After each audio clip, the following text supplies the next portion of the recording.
The night was cold and quiet. Rain tapped gently on the metal roof of Ethan's small cabin, hidden deep inside the human colony on planet Varel. He sat by the window reading an old Earth novel, something about love and loss. Outside, twin moons glowed through thick blue clouds. The world felt lonely. It always did since the war ended.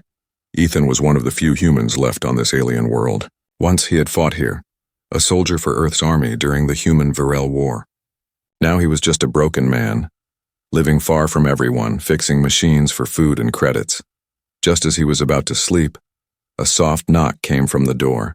At first he thought it was the wind, but then the knock came again, slow, trembling, almost desperate. Ethan grabbed his plasma wrench. Out here, strangers meant danger. He opened the door slightly and froze. Standing in the rain was a woman, but not human. Her skin shimmered faint silver under the moonlight, and her large violet eyes glowed faintly. Her clothes were torn, soaked, and she held something, a small bundle wrapped in cloth. Behind her, two tiny figures hid in the shadows. Please, her voice trembled, soft but clear. Please, I have nowhere else to go. Ethan blinked, unsure if he was dreaming. You're Varelian, he whispered. She nodded slowly. Yes, my name is Lyra. My children, they are cold and hungry. She looked down at the small bundle. It was a baby, barely breathing. Ethan's mind screamed no. Helping an alien, especially a Varelian, was dangerous. The galactic law still watched humans on this planet. He could be arrested or worse. But when he looked into her eyes, he didn't see an enemy. He saw fear. He saw pain. Come in, he said finally. Before someone sees you. Lyra's expression softened, a mix of relief and sorrow. She stepped inside, her children following quietly. Ethan closed the door and turned up the heat. The air smelled faintly of rain and alien flowers. He watched as Lyra held her baby close to the fire. The two older children stared at him, one curious, one afraid. They had markings on their arms, glowing veins that pulsed like faint blue light. Ethan poured water into cups and handed one to her. You shouldn't be here, he said quietly. If the patrols find out and they already know, Lyra interrupted. They're hunting me. Ethan's chest tightened. Why? My husband, she said, her voice breaking, was part of the resistance. He fought against the council. They killed him last week, and now they want us too. Her eyes shimmered with tears. Please, human, help me. My children need safety. They need... She stopped, then looked directly at him, her lips trembling. They need a father. Ethan froze. The words hit him like lightning. A father? He laughed nervously. You must be joking. I'm not. I know what you are, Lyra said softly. A human who saved lives during the war. My husband told me about you. The engineer who fixed the air system in Sector 9. If you hadn't, hundreds would have died, even our people. Ethan felt a strange ache in his chest. He remembered that day. He hadn't done it for anyone, just because he couldn't watch more people die. You shouldn't have come to me, he whispered. I can't protect you. But Lyra stood up slowly, her silver skin glowing faintly in the firelight. Then let me protect you, she said quietly. The galaxy is changing, human. The council fears your kind because you still have compassion. Ethan didn't answer. Outside thunder rolled. The rain grew louder. Then, a bright red light flashed through the window. Ethan's heart stopped. Patrol drones. They had found them. Lyra gasped and clutched her children. They're here. Ethan grabbed his old rifle. Downstairs, go. He pushed open the hidden door to his cellar. Stay quiet and don't come out until I say so. Lyra hesitated. Why are you helping me? Ethan looked at her trembling hands, her frightened children. Because I've already lost enough, he said. And I won't lose anyone else tonight. She nodded, tears glimmering in her eyes, and disappeared into the cellar with her children. As Ethan turned back toward the door, the red light swept across his wall again. He took a deep breath, raised his weapon, and whispered to himself, let's see if the galaxy still remembers what a human can do. Rain still poured outside, hitting the roof like falling bullets. Ethan crouched near the door, pulse racing as the red light from the patrol drone cut through the darkness. The hum of engines grew louder, mechanical wings slicing the air. He knew these weren't just scouts. They were hunters, machines that tracked heat, movement, even heartbeats. Inside the cellar, Lyra and her children were silent. Ethan could hear the soft sob of the smallest one. He whispered a prayer, something he hadn't done since Earth, and steadied his old rifle. A bright voice echoed from outside, metallic and sharp. Human resident detected. Step outside for inspection. You are harboring fugitives. Ethan's grip tightened. His mind raced. If he didn't act now, they'd find Lyra. He tapped a switch on his wall panel, activating the jammer he'd built years ago. The lights flickered. The hum of the drone wavered for a second. That was all he needed. He kicked open the door and fired. A flash of blue light shot across the rain. The drone spun wildly and crashed into the mud, smoke rising. But before Ethan could breathe, 2 more red lights appeared from the trees. He ran for cover behind the generator tank, reloading fast. Bolts of plasma burned the air, sizzling past his head. He fired again, one shot hitting the drone's eye, another missing by inches. Inside the cabin, Lyra heard the chaos above. Her children clung to her arms. "Stay here," she whispered, and climbed up the ladder quietly. When she reached the top, Ethan was still fighting, mud splashing around his boots. She saw one drone aiming directly at him, its plasma cannon heating up. Without thinking, Lyra raised her hands. A faint blue light burst from her palms, forming a shimmering shield in front of Ethan. The plasma blast hit her energy field and scattered like sparks. Ethan turned, eyes wide. You can fight?" Lyra fell to her knees, weak. "Not for long. Their weapons drain me," she said, panting. Ethan didn't hesitate. He aimed at the last drone and fired a full charge. The explosion lit the forest like a small sun. Then silence, only the rain again. He dropped to his knees beside her. "You saved my life," she smiled faintly. "Now we're even." But before Ethan could answer, a soft beep echoed from the fallen drone. He looked down. Its red lens flickered once more. A transmission light. His blood ran cold. "They sent a signal," he muttered. "They know you're here." Lyra's face turned pale. "Then we have little time. They will send the enforcers next." Ethan helped her inside and locked the door. "You can't stay here," he said. "They'll search every colony sector by dawn." Lyra looked around the small cabin, the broken tools, the flickering light, the faint smell of burnt circuits. "Where will we go?" Ethan thought for a moment. Beyond the valley lay the old human outpost, abandoned since the treaty ended. Few dared to enter it. It was full of traps and wreckage. But maybe that's why it was safe. "There's a place," he said finally. "It's dangerous, but they won't follow us there." Lyra nodded slowly. "Then we go tonight." As Ethan packed his gear, he noticed the baby. Its skin glowed faintly like liquid silver. The light pulsed with the same rhythm as his heartbeat. Curious, he touched the baby's tiny hand, and for a moment he felt something warm spread through his arm. "What is this?" he whispered. Lyra looked at him seriously. "My youngest. He is different. My husband called him the Bridge. He carries something the Council fears, something they would kill us all to destroy." Ethan's chest tightened. "What does that mean?" But before she could reply, a low rumble shook the ground. Far away, bright beams lit up the sky. The enforcer ships. "They're coming," Lyra said, her voice trembling. Ethan grabbed his coat, slung the rifle over his back, and turned to her. "Then let's move." He opened the cellar door, helping her and the children climb out. The forest ahead was dark and alive with the sound of rain and engines. As they stepped into the storm, Ethan looked back once at his cabin. Smoke curled from the broken drone wreckage.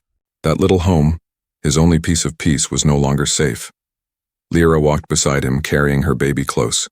The older children followed, their eyes glowing faint blue in the dark. "Why are you helping us, human?" she asked softly. Ethan didn't look at her.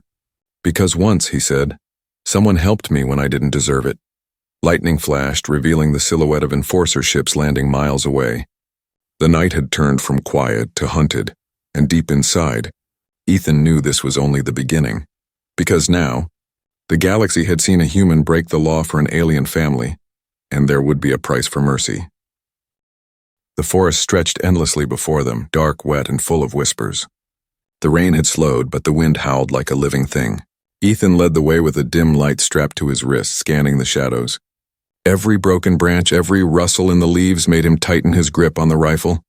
Lyra walked behind him, her children close. The baby, wrapped in silver fabric, glowed faintly in her arms. The older two followed quietly, eyes reflecting the light like small stars. They had been walking for hours, heading toward the old human outpost, a ruin from the war days. Few dared to go there now. The place was said to be haunted, by machines that never stopped fighting, by ghosts of soldiers who never went home. Ethan didn't believe in ghosts, but he did believe in traps. He had built some of them himself. "Are we close?" Lyra asked softly.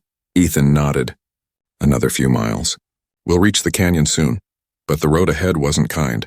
The ground was soft and uneven, littered with old metal bones, remnants of destroyed drones and fallen ships. A faint humming echoed in the distance. Ethan raised a hand. "Stop!" Lyra froze. The children went still. From behind a tree, a small drone hovered into view. Unlike the patrols, this one was older, rusted, patched with moss, its light flickering weakly. It scanned the area, then beeped in a soft, almost curious tone. "It's human tech," Ethan whispered. "From the first invasion." The drone turned toward him and spoke in a broken voice, distorted but understandable. "Human signature detected. State your name." Ethan hesitated. "Ethan Cole, Engineer Corps, Earth Fleet."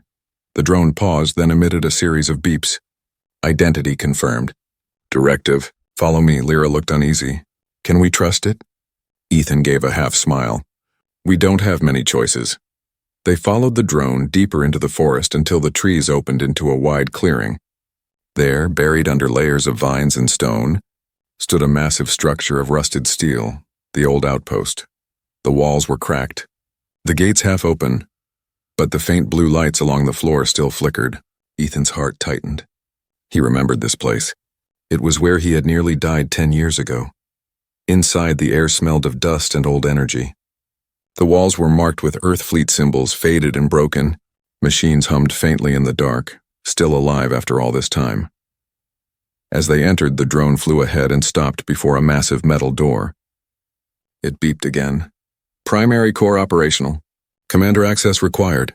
Ethan stepped forward. "Manual override, code 54A, he said. The door hissed open. A cold blue light filled the hall. Inside, rows of computer screens flickered to life, and in the center, floating above a round table, was a holographic figure. An old man in a captain's uniform. "Ethan Cole," the hologram said, voice deep and calm. "It has been 3,274 days since your last mission." Ethan's throat went dry. "Captain Rhodes." The hologram smiled faintly. "You survived. That's more than I can say for the rest." Lyra stepped forward, cautious. "Who are you?" "I am the command AI of this station," the hologram replied. "I was programmed to maintain Earth's presence here, and to watch for anomalies." His eyes turned toward the glowing baby in Lyra's arms. "I see one now." Lyra tightened her hold. "You will not touch him." Ethan raised his hand. "Wait, you know what he is, don't you?" The AI's gaze lingered. "Part human, part Varelian, but more than that. His genetic code carries something ancient, something once forbidden by both our species." "What do you mean?" Ethan asked. "The child's DNA carries the catalyst," the AI said. "The lost code that could merge human and alien life." "Perfectly. It was created during the war but banned after the council deemed it too dangerous." Ethan felt his stomach drop. "You're saying this child could, what, unite both species? Or destroy them?" The AI answered. Lyra stepped closer, voice trembling. "My husband discovered it. He wanted peace. But when the council found out, they called it treason. They killed him for it." The hologram's light flickered. "Then they will not stop until the child is erased." A heavy silence filled the room. The older children looked at their mother, frightened. Ethan clenched his fists. "There has to be somewhere we can take them," he said. The AI's image dimmed as if thinking. "There is an old shuttle beneath this base, one that can reach orbit. But it's locked behind the reactor core. You'll need power to open it." "How long will that take?" Ethan asked. "Hours," the AI replied. "And once the systems activate, the council will detect it." Ethan looked at Lyra. Her eyes met his, filled with fear, but also determination. "Then we'll be ready," Ethan said. Suddenly the ground shook violently. A deep rumble rolled through the walls. Dust fell from the ceiling. The AI's tone turned sharp. "They've found you. Enforcer ships approaching fast." Ethan's heart pounded. "How long do we have?" "Maybe 10 minutes, the AI said. Lyra turned to Ethan. "You promised to protect us." He loaded his weapon, eyes hard. And I will. The AI's final words echoed through the hall. Then prepare yourself, human. Tonight the galaxy will remember why your kind was feared. Outside, thunder and plasma fire lit the sky once more. The battle for the child of light had begun. The outpost trembled as explosions thundered outside. Dust fell from the ceiling, and faint sparks flickered along the power lines. Ethan could hear the shrill cry of enforcer ships descending through the storm clouds. The AI's voice echoed sharply. Warning, perimeter breach. Hostile units approaching from the east and south quadrants. Ethan turned to Lyra. Get the children into the lower bay. Seal the hatch once you're inside. Lyra's eyes filled with worry. What about you? I'll buy you time, he said simply. That's all we need. She hesitated, then nodded and ran down the stairs with the children. The smallest one, the child of light, glowed faintly, casting soft beams along the metal walls as they disappeared below. Ethan took a deep breath and faced the command screen. AI, can you still control the defense turrets? Limited function, replied the holographic captain. 2 are active, but the reactor must be rebooted to power the rest. Then start the reboot. Rebooting will take 5 minutes. You must hold until then. Ethan smirked. 5 minutes, easy. He ran toward the entrance corridor, rifle ready. Through the cracks in the metal walls, he could see flashes of red and white, plasma fire cutting through the rain. The enforcers were coming in waves, their armor gleaming like mirrors. He crouched behind a broken console and aimed carefully. Bang. The first enforcer fell. Another followed. But there were too many. Behind him, the AI announced reboot at 30%. Shield systems offline. Then, from the corner of his eye, Ethan saw a flicker of movement. A shadow detached itself from the smoke, a tall figure in black armor, face hidden behind a smooth, glassy mask. The voice that came from it was deep, cold, and human. You've changed, Cole. Still choosing the wrong side. Ethan froze. No, it can't be. The figure stepped closer, lowering his weapon. It's been a long time, brother. Ethan's heart pounded. The sound of the rain faded. Marcus, you're dead. Marcus removed his helmet, revealing a scarred face and tired eyes. Not dead, just rebuilt, he gestured to his armor. The council found me after the fall of Sector 9. They gave me a second chance. A purpose. Ethan's chest burned. A purpose? Hunting children? Marcus frowned. You don't understand what that child is. It's not a miracle, Ethan, it's a weapon. The council says it can rewrite DNA, merge species, or erase one completely. You think they'll stop if he lives? Ethan gritted his teeth. Maybe it's not about what the council says. Maybe it's about what's right. Marcus raised his gun. And maybe what's right is surviving. Before Ethan could answer, the AI's voice roared through the speakers. Reactor online. Defense turrets active. Turrets dropped from the ceiling, firing bursts of plasma toward the entrance. The enforcers outside scattered. Explosions lighting the rain. Ethan used the distraction. He lunged forward, tackling Marcus to the ground. They struggled, brother against brother, grappling amid sparks and falling debris. You were my family, Ethan shouted. Marcus slammed him against the wall. You left me to die. I tried to save you. You should have let me go. The words hit harder than the punches. Years of guilt and silence filled the air between them. Suddenly, the ceiling above cracked. Metal beams fell, striking Marcus's side. He gasped, blood on his lips. Ethan hesitated, staring down at him. Marcus looked up, pain in his eyes. Go. Finish what you started. Ethan's jaw tightened. Not like this. He dragged Marcus away from the collapsing corridor and set him against the wall. Why? Marcus rasped. You could have run. Ethan looked at his brother, the soldier he'd once admired, now half machine, half man. Because I remember who you were before the war. Marcus tried to speak, but another explosion cut him off. The ground shook violently. AI, Ethan yelled. Status. Shuttle systems are online, came the reply. But enforcers have breached the west sector. You must reach the launch bay immediately. Ethan turned to Marcus one last time. You have a choice. Help me save them, or stay here and die for the wrong side. Marcus's gaze flickered between anger and something softer. After a long pause, he nodded weakly. Go, I'll hold them back. Ethan didn't argue.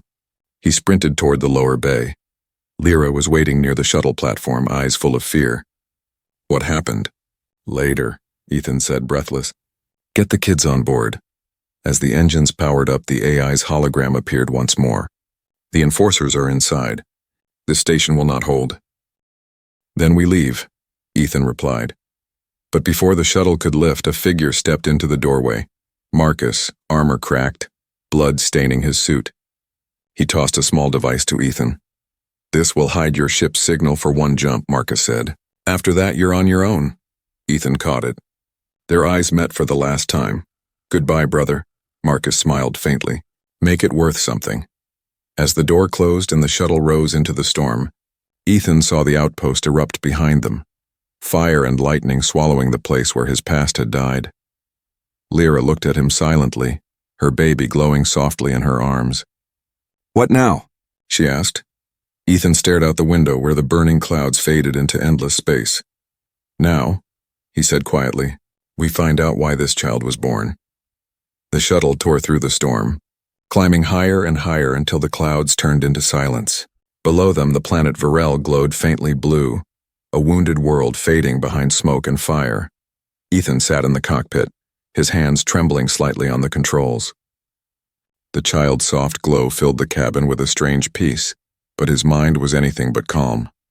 Marcus's last words echoed inside him. Make it worth something. Lyra sat beside him, her children asleep near the back seats. The youngest, the glowing baby, rested in her arms. He's calm now, she whispered. He can feel we're safe. Ethan glanced at her. Safe? Not yet. That tracker you mentioned, the council could still be on us. She nodded. Your brother's device hides us for one jump. After that, they will find us again. Ethan checked the ship's old navigation screen. Then we'll need somewhere they can't follow. Somewhere off-grid. The AI's voice echoed faintly from the console. Captain Rhodes' protocol, fragment detected. Do you wish to restore? Ethan frowned. I thought you died with the outpost. I backed up part of my memory core before destruction, the AI said. This vessel contains traces of the original database. Lyra looked alarmed. Can it be trusted? Depends on which part survived, Ethan muttered. Rhodes always kept secrets. The AI continued, its tone colder now. Accessing classified data. Subject Project Catalyst. Year 2291. Origin Earth Command. Ethan leaned closer. Project Catalyst? The hologram flickered to life again, this time showing Earth's logo and a group of scientists standing around a containment pod. Inside the pod, a glowing embryo floated in liquid light. This project, said the AI, was created to design a bridge between species, to end the war through biological unity. The embryo contained hybrid DNA, human and alien. But something went wrong. The image shifted. Alarms blared. The scientists screamed as the embryo exploded into light. The recording froze on their terrified faces. The experiment destabilized matter itself, the AI continued. Entire sectors collapsed into radiation storms. Earth Command ordered the project erased. But one sample survived, smuggled away by a Virelian scientist named Arvin. Lyra gasped. Arvin was my husband. Ethan turned to her, stunned. Then your child is that sample, she said softly. But not a weapon. Arvin used the code differently. He used it to heal. The child can rewrite cells, repair what war destroyed. Ethan's breath caught. He can heal planets? Not just planets, she whispered. Life itself. The cabin fell silent. The AI's hologram dimmed. That power cannot remain hidden, it said. The council will burn worlds to claim it. Ethan stared out into the black sea of stars. He had seen what power did to people, how greed turned miracles into weapons. He exhaled slowly. Then we need someone who can protect him. Someone the council fears, Lyra frowned. Who? Ethan hesitated. There's one name left from the old war, Admiral Corrin. He vanished after Earth's retreat. But rumor says he built a safe zone beyond the belt, a human resistance colony. The AI's light pulsed. Coordinates classified. Access requires command override. Override code Col Delta 7, Ethan said firmly. The AI paused. Code accepted. Plotting course to Outer Belt Refuge. Lyra looked uncertain. You trust this, Admiral? Ethan gave a faint smile. I don't trust anyone, but I trust his hate for the Council. The ship jumped into hyperspace, streaks of light stretching across the stars. The hum of the engine filled the cabin. Hours passed. The children slept peacefully. Lyra dozed lightly, her silver skin glowing under the cabin lights. Ethan stayed awake, staring at the baby. Its tiny hand reached out and touched his arm. A soft warmth spread through him, calming, steady, almost human. For the first time in years, his heart didn't feel heavy. Then suddenly, alarms screamed, the ship jolted violently. Red lights flashed. Warning, incoming signal detected. Council pursuit vessels, 2 units on intercept course. Ethan cursed under his breath. How? The cloaking signal should have lasted another hour. Lyra clutched the baby. They're tracking him. His energy is too strong to hide. Ethan scanned the radar, 2 massive ships closing fast. Hold tight. He yanked the controls, diving into a nearby asteroid field. Rocks tumbled around them as the ship weaved between them. Plasma shots flashed past the windows. AI. Give me power to the rear thrusters. Redirecting power. Hull integrity at 60%. The ship lurched again, scraping an asteroid. Sparks showered across the cockpit. Lyra cried out, clutching her children. Ethan! She shouted. We can't take much more. He gritted his teeth, pulling up sharply. Just a little further. Through the chaos, the radar blinked. An unknown signal ahead. Not council, not human. Something. Ancient, what is that? Lyra asked, before the AI could answer. A massive circular structure emerged from the dust. A silent station floating among the rocks. Its metal covered in strange glowing symbols. The AI's voice dropped to a whisper. Impossible. That's not human. That's precursor technology. Ethan stared in awe. Precursor? You mean the race that vanished 1,000,000 years ago? The AI's lights flickered. It seems they left something behind. As the council ships drew closer, Ethan made his choice. We're going in, he said. Lyra's eyes widened. Ethan, we don't even know what's inside. He tightened his grip on the controls. Then let's find out what the galaxy tried to forget. The shuttle dived toward the ancient station, vanishing into its glowing gates, just as the council ships opened fire. The shuttle slipped through the glowing gates, swallowed by white light. For a moment there was nothing. No sound, no gravity, no time. Then the world snapped back. Ethan gasped and looked out the window. Space was gone. They floated inside a vast metallic chamber, larger than any human city he'd ever seen. Rings of light spun slowly in the air, and rivers of silver energy flowed along the walls like living veins. Lyra stared in awe. This isn't a station, she whispered. It's alive. The AI's voice was quiet, almost reverent. Precursor design confirmed. Power readings off the scale. You have entered something that should not exist. Ethan steadied the shuttle, landing it gently on a glowing platform. The moment the engines shut down, the baby began to glow brighter. Soft pulses that matched the rhythm of the light around them. Lyra clutched him closer. He's reacting to this place, Ethan frowned. Or it's reacting to him. A deep hum vibrated through the air, echoing like a heartbeat. The walls shifted, forming a massive archway ahead. Symbols lit up across it, ancient and beautiful, yet somehow familiar. Then a voice filled the chamber. It wasn't mechanical or alien. It was warm, human-like, and endless. Welcome, children of dust. You have brought the key. Ethan froze. Who's there? The voice came from everywhere and nowhere. We are what came before. The first ones. The architects of breath and light. Lyra's eyes widened. The precursors. The air rippled, and before them appeared a figure made of pure energy, shifting between human and alien shapes. Its face was neither male nor female, but calm and knowing. Ethan raised his weapon out of instinct, but the figure simply looked at him. You fear what you do not understand, yet your kind was born from our hands. Ethan lowered the rifle slowly. What do you mean, born? The figure's voice was calm. Long before your wars, long before your stars burned bright, we sought to merge thought and flesh to create beings who could feel and build. We made the first humans, and the first Varelians, 2 halves of the same code. Lyra stepped forward, disbelief in her eyes. You created both our races? Yes, the voice said. But we divided you, one with logic, one with empathy, so the universe could learn balance. Yet both sides forgot their purpose. Ethan's throat tightened. And the child? The figure turned toward the baby in Lyra's arms. The light around them intensified, swirling like a storm. He is the bridge, the one who can awaken what was lost. Through him, both halves may become whole again. The baby cooed softly, glowing brighter. The entire chamber seemed to breathe with him. But then a sharp alarm echoed from the shuttle. The AI's tone turned urgent. Warning, Council ships approaching the perimeter. They've found the entrance. Ethan cursed under his breath. They're here already? The precursor figure looked at him. You cannot fight them as you are. But within this place lies power, knowledge older than war. To protect the child, you must awaken it. Ethan frowned. How? The figure extended a hand of light. By facing what binds you. Before Ethan could react, the floor beneath him lit up. A ring of energy surrounded him, lifting him into the air. Lyra shouted his name, but the light swallowed him whole. He opened his eyes to darkness. He was standing in the ruins of Earth. Burned cities stretched into the distance, and the sky was full of falling stars. A voice whispered inside his mind. This is your truth, human. You cannot save others if you cannot forgive yourself. Then he saw it. Marcus, his brother, lying among the wreckage. The same memory that haunted him for years. The day he chose the mission over saving him. Marcus looked up, eyes full of pain. You left me to die. Ethan fell to his knees. I tried, I swear I tried. The vision of Marcus stood, the wound still glowing. Then prove it. From the clouds above, enforcer drones descended again. But this time Ethan didn't run.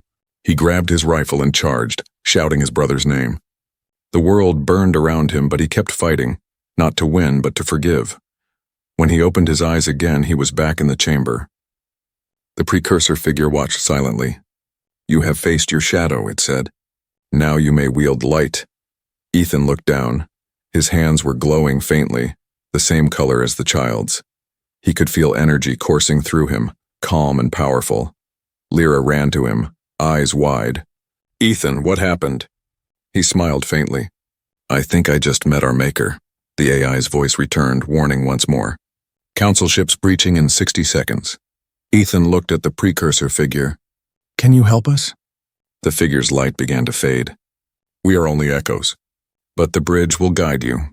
Protect him, or all creation will fall back into silence. The chamber started collapsing, the light dimming, the structure shaking violently. Ethan grabbed Lyra's hand. Back to the ship, now! They ran as the walls cracked apart, rivers of energy turning unstable. The baby cried, his glow pulsing faster, resonating with the crumbling structure. As they launched the shuttle from the collapsing chamber, Ethan looked back one last time. The precursor figure raised a hand of light, like a farewell. Remember, human, it said softly. You were never meant to destroy. You were meant to heal. And then the ancient world vanished into the void. The stars stretched endlessly before them as the shuttle burst from the collapsing precursor chamber. Behind them, the ancient structure imploded, its glowing rings folding into nothing, as if the universe itself were swallowing a secret it was never meant to share. Ethan's hands trembled on the controls. The ship shook violently, alarms blaring. Come on, stay together, he muttered. Lyra held the baby close, the child's faint light flickering with distress. The two older children sat silently, eyes wide with fear. Then the AI's voice cut through the noise. Warning, energy surge detected. Council flagship approaching from hyperspace. Estimated arrival, 90 seconds. Ethan's stomach dropped. They're faster than I thought. Lyra's eyes glowed faintly in the dim cabin light. They'll never stop, Ethan, not until they have him. Ethan turned, determination replacing fear. Then they'll have to go through me first. He switched the ship to manual control and turned toward the dark horizon. Out there, beyond the asteroid field, a massive shadow appeared. A ship so large it looked like a floating city. The Council dreadnought. Its core glowed red, the color of burning suns. Lyra gasped. That's the flagship of the High Warden. The AI confirmed it grimly. Command Ship Eclipse. One of the most powerful war machines in the galaxy. You cannot defeat it. Ethan smiled faintly. Then we won't fight like soldiers. He looked at Lyra and the baby. We fight like humans. The Council's voice filled their ship's radio, cold, mechanical, and full of arrogance. This is High Warden Urek of the Galactic Council. You are harboring an unauthorized lifeform. Surrender the hybrid child and your deaths will be quick. Ethan switched the mic on. You'll have to forgive me, Warden. My day's already been pretty bad. You cannot hide. Humanity's defiance ended centuries ago. Ethan smirked. Then maybe it's time for a sequel. He killed the transmission and slammed the thrusters. The shuttle darted toward the asteroid field, weaving between rocks as plasma fire lit up the void. The enemy cannons missed by inches, vaporizing asteroids around them. Inside the cabin, the baby began to cry, softly at first, then louder, brighter. His glow filled the ship, spreading across the walls like living light. "Ethan," Lyra whispered, shielding her eyes. "He's reacting again." The AI's voice turned confused. "Energy readings rising, uncontrolled." "He's connecting to the precursor resonance field." "What does that mean?" Ethan shouted. "It means," said Lyra, holding the baby tighter, "he's not afraid anymore." The child's glow burst outward, forming a wave of light that passed through the shuttle's hull and out into space. Every system on the ship flickered, then stabilized, stronger than before. The Council's next plasma bolt hit the shuttle and melted away on contact like snow against sunlight. Ethan's eyes widened. "He's protecting us." The baby's glow pulsed again, and suddenly Ethan heard something. Not in his ears, but in his mind. A voice, soft, young, and pure. "Don't let them hurt anyone, Ethan." He froze. "Did you just speak?" Lyra gasped, tears in her eyes. "He's awake!" The AI detected something too. Incoming data stream, origin unknown. Wait. The Council ship's systems are failing. Their reactors are shutting down. On the radar, the massive flagship flickered, its power signatures collapsing one by one. Through the viewing glass, Ethan could see it now. Shields failing, engines flickering. The entire dreadnought groaning as if alive and in pain. Inside that dying ship, the warden's voice screamed across the radio. "What have you done?" "This power is forbidden." Ethan's voice was calm. "You call it forbidden. I call it mercy." Moments later, the dreadnought's reactor imploded, releasing a wave of white energy that washed across space. But instead of destruction, there was silence. Peaceful, still. The debris didn't explode. It transformed. The broken metal shimmered and dissolved into light, floating away like dust toward the stars. Lyra looked out the window, eyes wide with wonder. "He changed it. He turned death into life." The AI spoke quietly, confirmed. "Residual readings show the wave is cleansing radiation fields. Healing space itself." Ethan's voice trembled. "He's repairing what war destroyed." The child's glow dimmed as he fell asleep again, breathing softly in Lyra's arms. For the first time, the galaxy was quiet. Ethan leaned back, exhausted but smiling. "Guess the precursors knew what they were doing after all." Lyra looked at him gently. "No, they only built the path. We chose to walk it," he chuckled faintly. "You sound like my old captain." The AI, now faint and fading, spoke one last time. "Ethan Cole, humanity has always been more than its wars. You just reminded the stars why you were made." Then the voice was gone, leaving only static. Hours later, they drifted above a small green moon, a world untouched by war.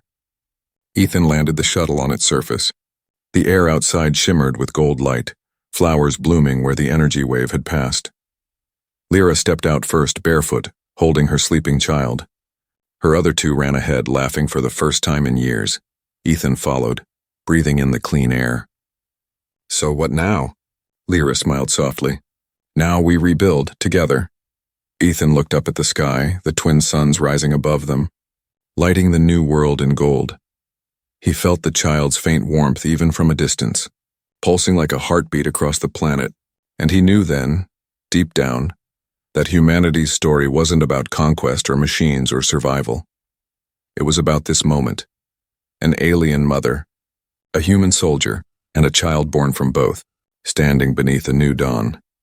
Ethan took one last look at the stars and whispered, "If you're watching, Marcus, we made it." And as the light spread across the sky, the galaxy, once broken by war, finally began to heal.